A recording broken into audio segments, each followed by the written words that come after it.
Ohtani with the Angels on the road trip to Detroit. That's news because he's coming back from Tommy John surgery. Hasn't been activated yet, but he's expected to be rather shortly. He's not going to pitch in 2020, but he is, of course, an excellent hitter. Take a look at the numbers.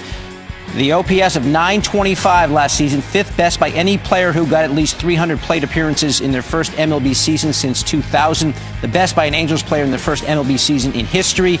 He really got hot at the end, posted a 649 slugging in August and September. Best in the AL, second best in the majors behind only Christian Yelich. And the Angels need some help at the plate. Their DH is with a slugging of just 336 so far this season. That's 14th in the American League in front of only their opponent on Tuesday. The Tigers, Ohtani hits the ball hard. According to StatCast, he has a 97.8 miles per hour average exit velocity on fly balls and line drives. Third best in baseball behind Joey Gallo and Giancarlo Stanton. Last number, as I mentioned, 0. That's how many innings Ohtani is expected to pitch this season as he recovers from Tommy John, which he had in October of 2018. All right, we got a lot of games. We've got our map out, Carrie. Here we go. And I want to start right there. Angels. You do? Tiger. I do want to start here, very much so, because we might see Ohtani. We might see Albert Pujols get his 2,000th RBI. He would become just the fifth player in history to reach 2,000 and the third since 1920. How about that? David, you always have the data. Stars and Blues for me in St. Louis Game 7. This is the fifth Game 7 between these two franchises, which means they have history. Blues have gone on to win 3 of the 4, David. What happens tonight? That is the question. Can hardly wait. Stars and Blues in St. Louis. We're going to give you St. Louis, although is that east? Is that west? Is sort of the gateway to the west? Anyway. I'm going to say in the middle. Okay. What do you say? What do you mean? Toronto? That's not even in the United States.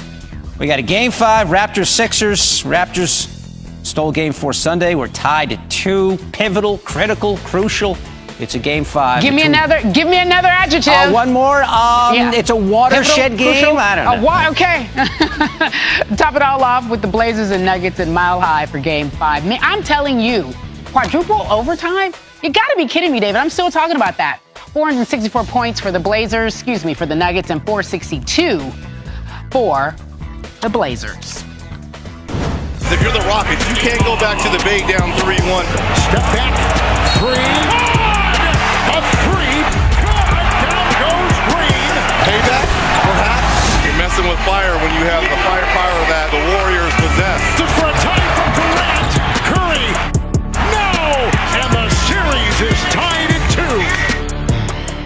I'm stressed. I'm going to pick up from last night. I was stressed while watching said game. Byron Scott joins me now here on Coast to Coast. It's always a pleasure when you're here with me, Coach. Always good to see you, Carrie. So I felt like we were watching some of the best shooters in the game last night. What a real pleasure in this series. However, I'm confused, and that's why you're here. When we're watching all this great offense, is there a miss of defense? Not really. When you're watching this series especially, we always say great offense beats great defense 9 times out of 10. Okay. And you got 2 of the best offensive teams in the game when you talk about the Golden State Warriors and Houston Rockets. You got some of the best shooters. They're phenomenal shooters in the game today in these 2 teams. So I think as much as we want to talk about the defense, the offense is overshadowing it. And for good reason, because they are both so good on that end of the floor. Okay, rightfully so. So you're saying when they can shoot it anywhere and have that point, then it's okay that we're missing that defense. It's going to get trumped.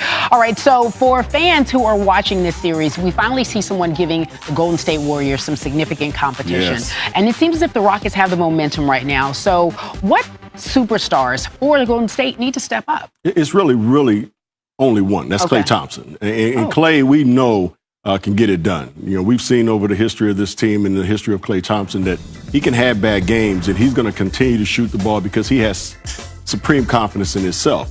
KD has been phenomenal. Last night, Steph, he came and we saw the Steph Curry that we've been used to seeing. He's been struggling too, He's been struggling, but last night he had 30. I mean, he didn't shoot the ball great, but he had 30. He had a great look at the end of the game. But the one guy that I think has to really show up is Klay Thompson. And I'm not so worried about Klay because he has that supreme confidence in himself.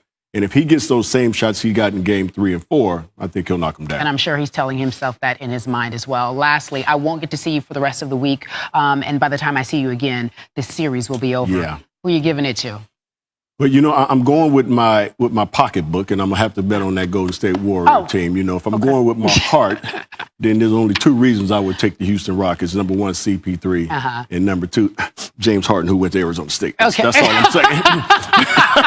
That's all I'm saying. Just those two reasons. That was not analytical. That was a homer take. That's all I'm saying. All right. Barbara Scott, thank you so much for joining us here on Coast to Coast. I appreciate it. We'll see you and see who wins next week. Yes, ma'am.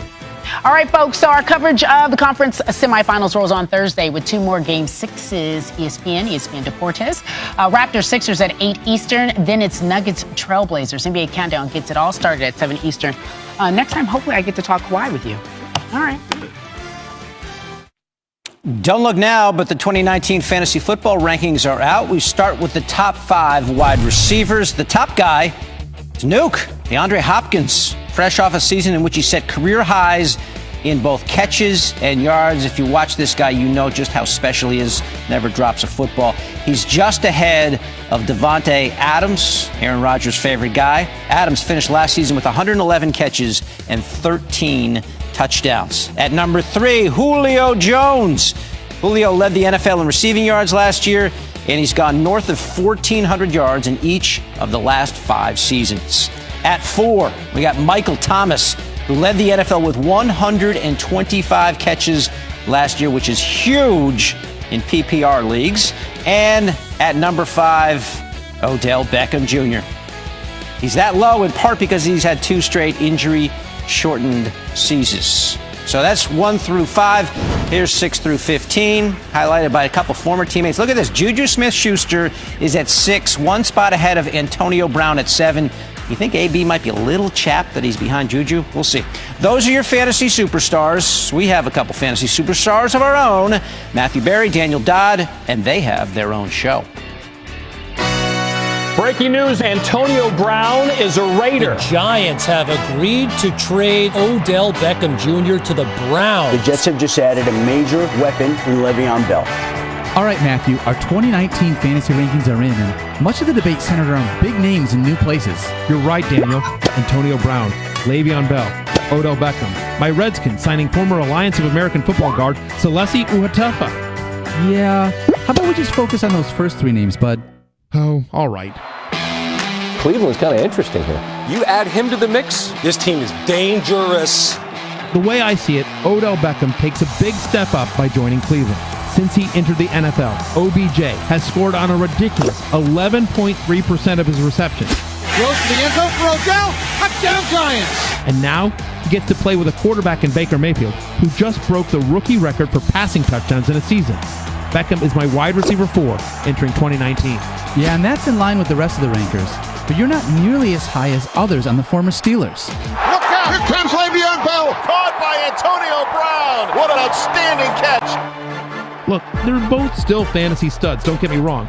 But the fact is, both Le'Veon Bell and Antonio Brown are leaving an offense in Pittsburgh that had far more talent across the board compared to their new teams. There's going to be a real drop-off here.